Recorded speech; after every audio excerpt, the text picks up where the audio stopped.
तो ये आपको स्पष्ट कहते हैं कि सेमीफाइनल नहीं है, अब सेमीफाइनल होगा झारखंड और महाराष्ट्र। बिहार के उपचुनाव में जनसुराज किसका खेल बिगाड़ेगा? किसी का खेल नहीं बिगाड़ेगा, जनसुराज का कोई औकात ही नहीं है। देखिए, इंडिया गठबंधन का चुनाव निश्चित रूप से रामगढ़, बेलागंज, करारी, ये 3 सीटें तो हम जीतने वाले हैं, 100% हम जीतेंगे। क्योंकि पहले भी हमारे उम्मीदवार थे और आज भी हमारे वही शक्तिशाली उम्मीदवार, शक्तिशाली इन द सेंस जो कि जमीन पर रहकर होमवर्क अपना करने वाला व्यक्ति हो, उसी को उम्मीदवारी वहां दी गई है।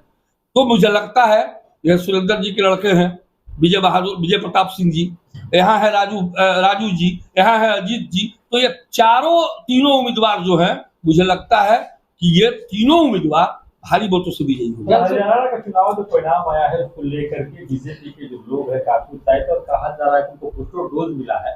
क्या यह माना जाए कि 2025 में जो चुनाव होने वाला है उससे पहले सेमीफाइनल है? ये इंडिया गठबंधन की जीत थी, वहां उसको वोट को परिवर्तित कैसे कर दिया गया है मशीन के द्वारा या कहीं दबाव के द्वारा, जब सारा सर्वे, सारा व्यवस्था इंडिया गठबंधन को बता रहा था और शुरू में 75 सीटों पर हम अपने रुझान में आगे थे, तो फिर वहां हम कैसे एकाएक कम हो गए?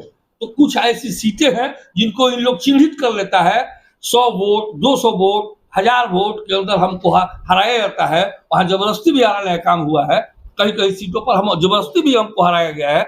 और ये सेमीफाइनल नहीं, अभी तो महाराष्ट्र और झारखंड बाकी है।